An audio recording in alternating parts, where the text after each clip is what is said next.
Hello friends, इसके पहले वाले वीडियो में हम लोग देखा था कि जो फाइनेंशियल प्लानिंग आपको करनी है उसका एक्चुअल इंप्लीमेंटेशन कैसे करना है। और लास्ट टॉपिक हम लोगों ने डिस्कस किया गया that was review your investments regularly.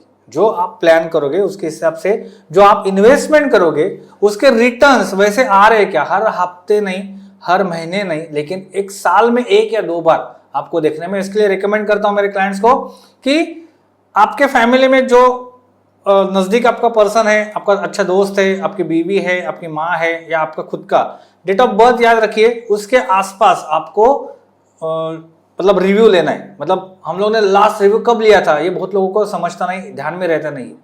So like मेरा बर्थडे अगर 12 दिसंबर है तो मैं दिसंबर मंथ में या फिर 12 दिसंबर के आजू बाजू एक रिव्यू लूंगा।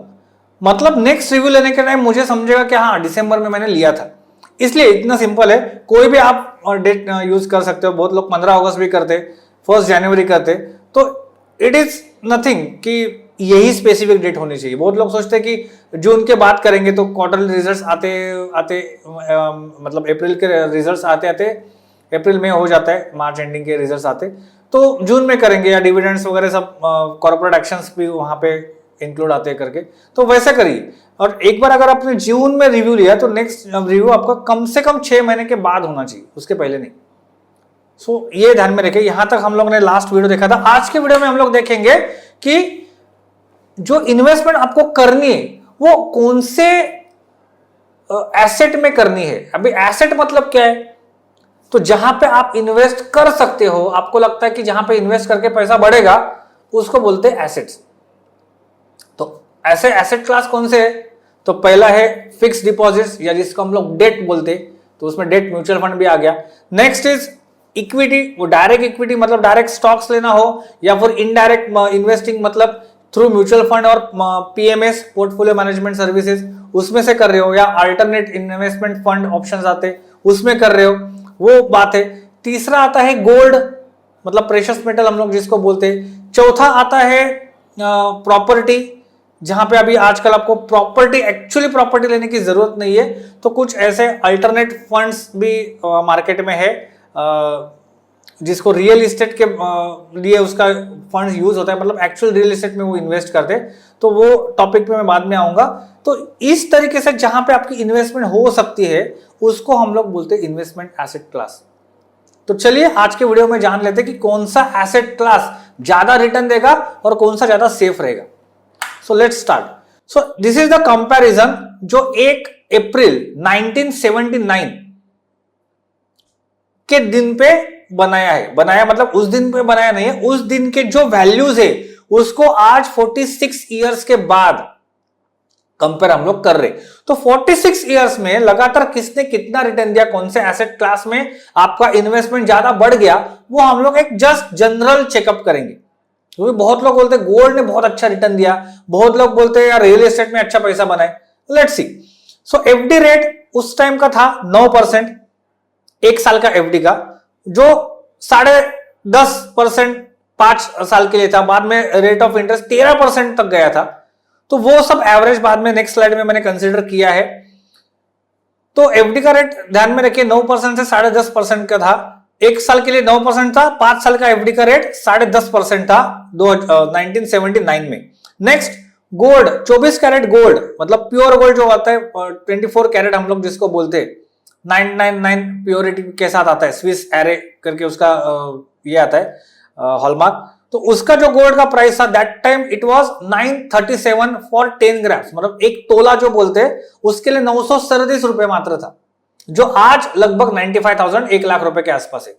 देन सिल्वर, 1 किलो का सिल्वर का भाव था तभी 1688, आपके सामने स्लाइड है। आज का भाव है सिल्वर का 1 केजी का 1 लाख रुपया।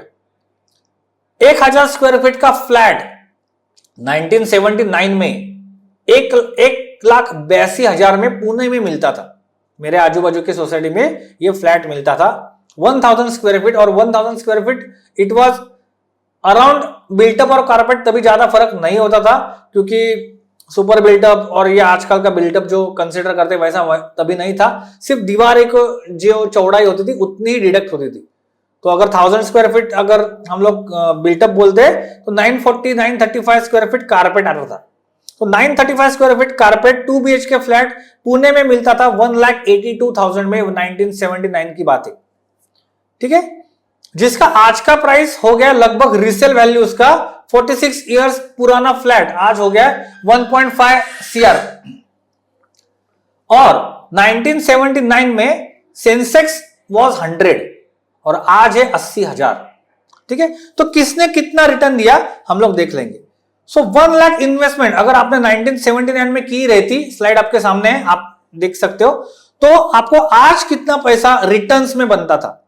सो एफडी का 1 लाख का 85 लाख होता था, गोल्ड 1 लाख का 1 करोड़ 1 लाख रुपए होता था, गोल्ड का 1 लाख का 1 करोड़, सिल्वर 1 लाख का बनता था आपका 59 लाख, फ्लैट का वैल्यू अप्रोक्सीमेटली 77 लाख पकड़ा है मैंने, क्यों? क्योंकि 1,82,000 का फ्लैट था, हमको 1 लाख ही कंसिडर करना है, तो 1,82,000 का 55% आता है 1 लाख रुपीज, तो वो 1 लाख रुपीज हो गया 77 lakh.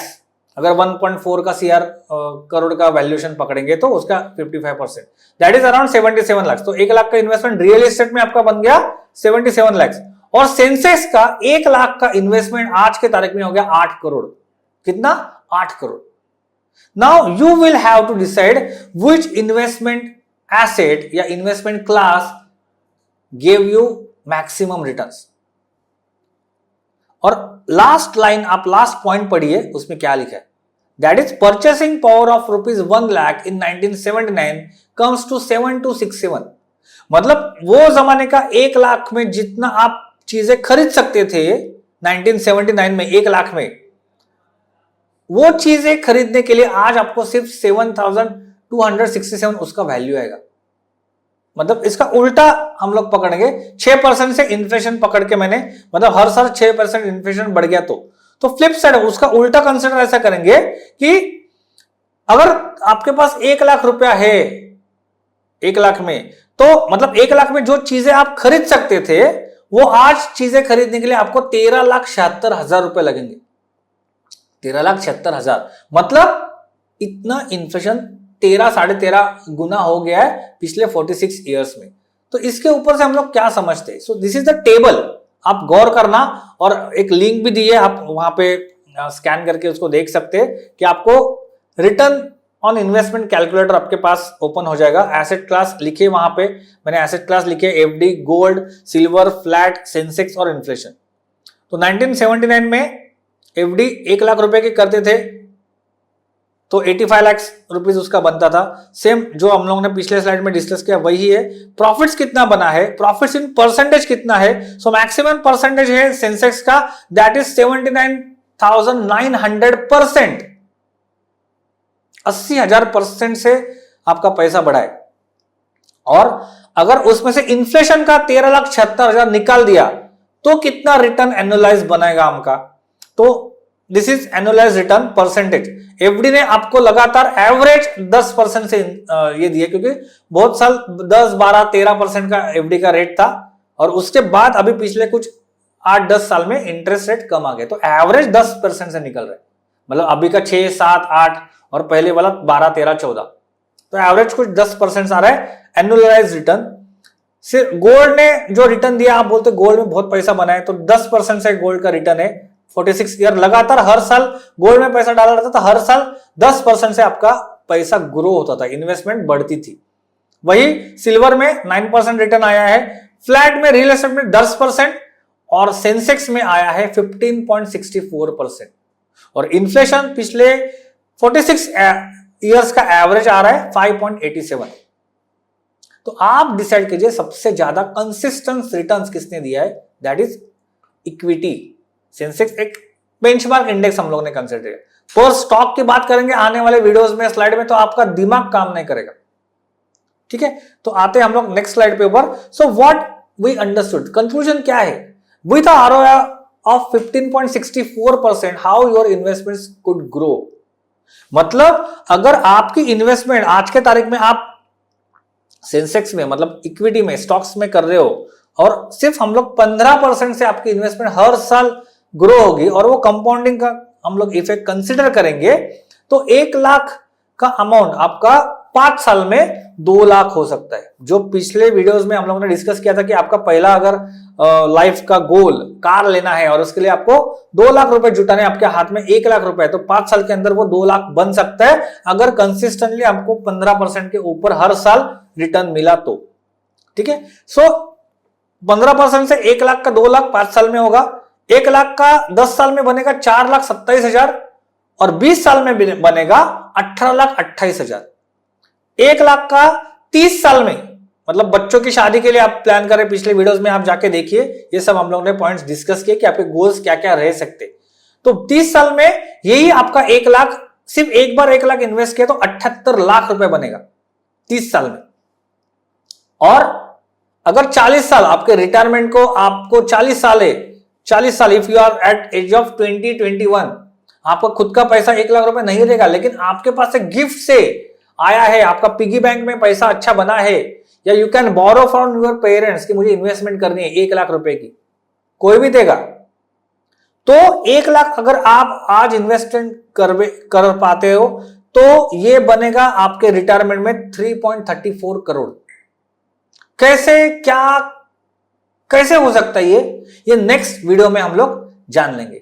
So thank you for watching this video. Thank you.